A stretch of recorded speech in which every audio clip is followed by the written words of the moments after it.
आरे ऐसन मनोहर मंगल मूरत, सुहावन सुंदर सूरत जी। ए राजा जी, ए राजा जी, करे तरहल हा जरूरत, मुहूर्त खूबसूरत हो। ए राजा जी, करे तरहल हा जरूरत, मुहूर्त खूबसूरत हो। नमस्कार दोस्तों, मैं हूं ममता तिवारी और आप सभी का स्वागत करती हूं मेरे चैनल ममताज वे में। कैसे हैं आप सब, तो ये बताने के लिए कमेंट बॉक्स में जय माता दी हमेशा की तरह ज़रूर लिखें। तो चलिए दोस्तों, आज हम इस वीडियो में जानेंगे कि आप लोगों ने कहा है कि दीदी हम गंगा स्नान करने जाते हैं तो हम नया साड़ी पहनते हैं, हम वहाँ दातुन करते हैं, तो क्या ये सही है कि नहीं है। पारण विधि में थोड़ा बहुत आपको आइडिया मतलब मिल जाएगा कि इसमें क्या करनी चाहिए, कौन कौन सी गलतियां हमसे नहीं होनी चाहिए। अगली चीज़ क्या है कि नहाए खाए के दिन हम जो है खरी और तेल, जो लोग आप लोग पूछे हैं कि दीदी खरी और तेल क्या होता है, उससे क्या किया जाता है, तो इसी प्रकार के कई ऐसी बातें आप लोग के जो डाउट हैं जिनको नहीं मालूम है, और बहुत सारे लोग हैं उनको बहुत कुछ मालूम है, लेकिन जिनको नहीं मालूम है उनके लिए सारे बातें जो है नियम विधि है मैं क्लियर करूँगी कि नया पहने कि ना पहने, पहनना सही है कि नहीं, दातुन करना सही है कि नहीं, और क्या करें कि हम गंगा स्नान जा सकते हैं कि नहीं। तो ठीक इसी प्रकार के बहुत सारे महत्वपूर्ण बातें आज हम इस वीडियो में जानेंगे, तो आप बने रहिए मेरे साथ मेरे चैनल पर। अगर आपको मेरा वीडियो पसंद आता है तो प्लीज़ आप मेरे चैनल को सब्सक्राइब कर दीजिएगा, बेल आइकन को प्रेस कर दीजिएगा, जिससे मेरे वीडियो के नए नोटिफिकेशन आप लोगों के पास सबसे पहले पहुँचे। तो चलिए शुरू करते हैं। तो सबसे पहले आपको बता दूँ कि जीवित पुत्रिका का व्रत इस साल 18 सितम्बर को रखा जाएगा। 17 सितम्बर को नहाए खाए है, 18 सितम्बर को व्रत है, 19 सितम्बर को हम जो है पारण करेंगे। ठीक है, समझ में आ गया। जिसका नाम है खर जितिया। देखिए कोई टाइमिंग नहीं है इसमें, जो है ना जितना ही खर करो, जितना ही देरी से खाओ, उतना ही आपके बच्चे के लिए अच्छा होता है। अब लड़की वाले भी कर सकते हैं और पुत्र वाले भी कर सकते हैं। लड़की वाले अगर नहीं करेंगे तो फिर उनकी सास को पानी कौन देगा, तो इसलिए मैं अपने लास्ट वीडियो में बता चुकी हूँ, फिर भी बता रही हूँ कि जिनकी बेटी है, जो ही संतान है, उसके लिए आप कर सकते हैं। जिनको संतान नहीं है वो ना करे, वो मन्नत करे। ठीक है, वो व्रत इतना कठिन व्रत आपको करने की ज़रूरत नहीं है। आप भगवान से प्रार्थना कीजिए, हो जाने के बाद कीजिएगा। तो चलिए आगे बात कर लेते हैं कि दीदी हम नया साड़ी पहनते हैं तो क्या सही है। तो देखिए, ये पितृपक्ष का जो महीना है ना, हमारे पूर्वजों के लिए ये महीना जो मतलब पितृपक्ष चलता है 10 दिनों का, तो इसमें ऐसा 15 दिनों का चलता है। तो इसमें नया और शुभ कार्य नहीं करते हैं, तो इसलिए हमारे घर नया साड़ी हम लोग नहीं पहनते हैं। धोया हुआ मतलब साफ़ सुथरा थोड़ा सा नया जैसा ही साड़ी पहनते हैं। कोरा चीज़ें हम नहीं इस्तेमाल करते, क्योंकि हमारे पूर्वजों को जैसे कि अच्छा नहीं लगेगा कि हम उत्सव मनाएं और कुछ काम करें। ठीक है, तो इसलिए नहीं पहनते। लेकिन आपके यहाँ पहना जाता है, बहुत दिनों से आप लोग इसी प्रकार से करते आई हैं, तो आप कोरा साड़ी पहन सकते हैं, नया साड़ी पहन सकते हैं, कहीं कोई रुकावट नहीं है। जैसा आपके घर में सहता है, देखिए कुछ अलग नहीं करनी है। जैसा आपके घर रीति रिवाज है, नियम कानून बना है, बड़े करते आए हैं, थोड़ा सा अपने बड़ों से आपको मतलब सलाह ले लेनी चाहिए, राय सलाह पूछ लेनी चाहिए, क्योंकि हर घर के खान पान नियम धर्म, जैसे कहीं कोई मछली खा रहा है और कहीं लहसुन प्याज भी नहीं खाना है, ठीक उसी प्रकार से बहुत सारे नियम जो हैं अलग बने हुए हैं। तो थोड़ा सा ना ध्यान से, और गलती ना हो।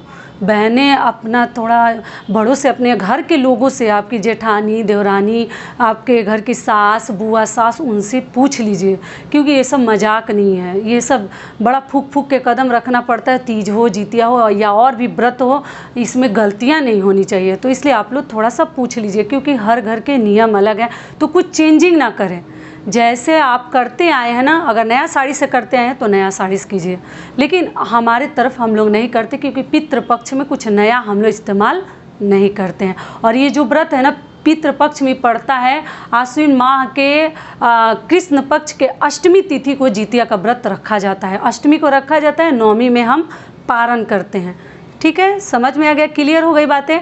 तो आप लोग नया साड़ी, गंगा जी जाएं कि नहीं जाएं, जाकर स्नान आराम से कर सकती हैं, बहुत अच्छी बात है। अगर आप गंगा जी जाती हैं तो, नहीं जाती हैं तो आप जो है ना तिल, व्रत के दिन तिल डालकर बाल्टी में पानी में और उसी से आप नहा लीजिएगा, बाल्टी के पानी में, और गंगा जल मिला लीजिएगा। अगर गंगा जी जाती हैं तो अति उत्तम है, इससे तो सुंदर कुछ होता ही नहीं है। वहीं पे जाके आप लोग नहाकर और नया साड़ी अगर पहनती हैं तो पहन लीजिएगा।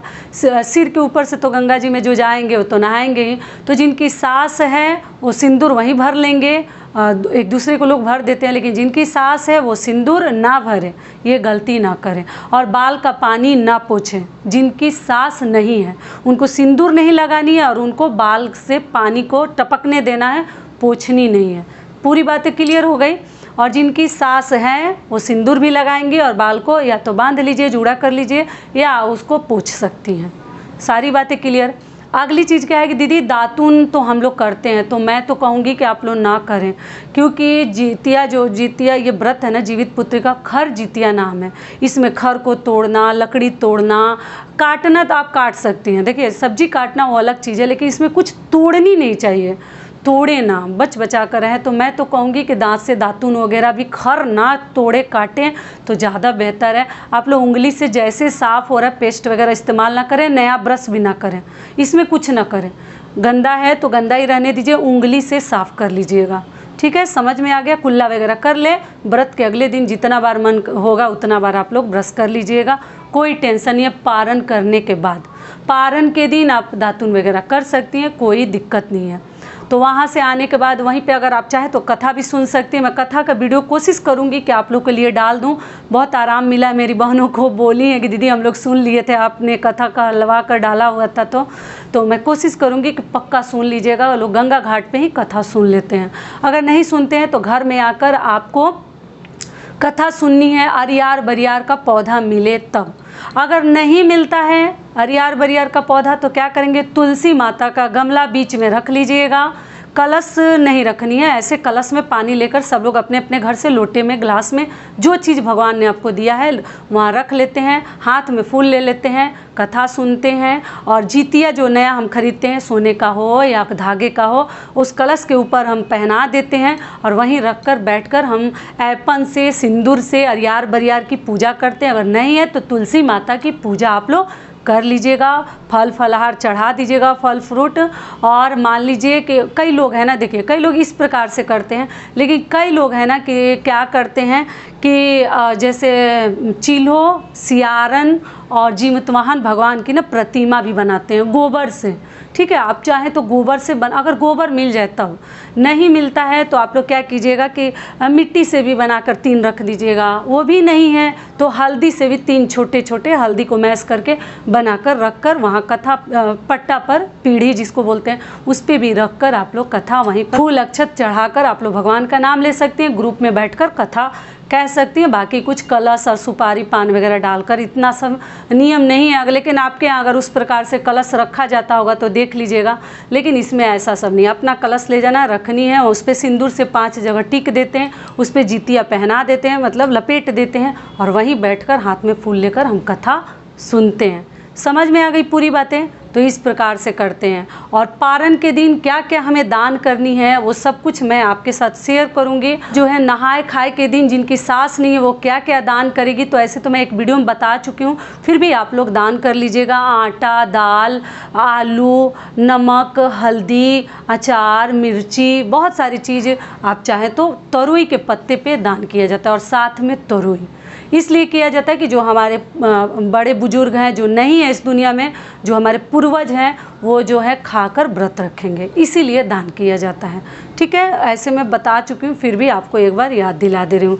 तो आप लोग इस प्रकार से कर लीजिएगा। और कथा सुनने के बाद ना जितिया जो है सुबह पहना जाता है। आप लोग पूछते हैं दीदी जितिया कब पहने, तो जितिया जो है सुबह पहनते हैं, शाम को नहीं पहनते, पूजा करके रख देते हैं और सुबह पहनते हैं। तो मैं अगले वीडियो में बताऊंगी कि जितिया पहनने का क्या नियम विधि है और कैसे पहनना चाहिए, पहले माँ पहने कि पहले बेटा पहने, ये सब कुछ मैं आपको अगले वीडियो में बताऊंगी।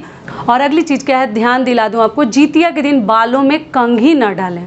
सिंदूर तो लगानी है, सिर के ऊपर से ना, मतलब स्नान करके सिंदूर वगैरह लगानी है, पैर में महावर वगैरह लगा सकती हैं, लेकिन बालों में कंघी ना लगाएं भूल कर भी, क्योंकि बाल जो है हमारा टूटनी नहीं चाहिए। बाल टूटेगा फिर नुकसान करेगा, तो इसलिए कभी कंघी ना लगाएं। और सिंदूर जिनकी सास नहीं है वो नहीं लगाएंगी। देखिए कई बार रिपीट कर रही हूँ कि आप लोगों से गलतियाँ ना हो, लेकिन आपके यहाँ क्या नियम विधि है उसको भी ध्यान में ज़रूर रखिएगा। समझ में आ गई पूरी बातें? तो ये वीडियो यहीं तक का था। आशा करती हूँ, उम्मीद करती हूँ कि इस वीडियो से मेरी बहनों को बहुत अधिक लाभ मिलेगा।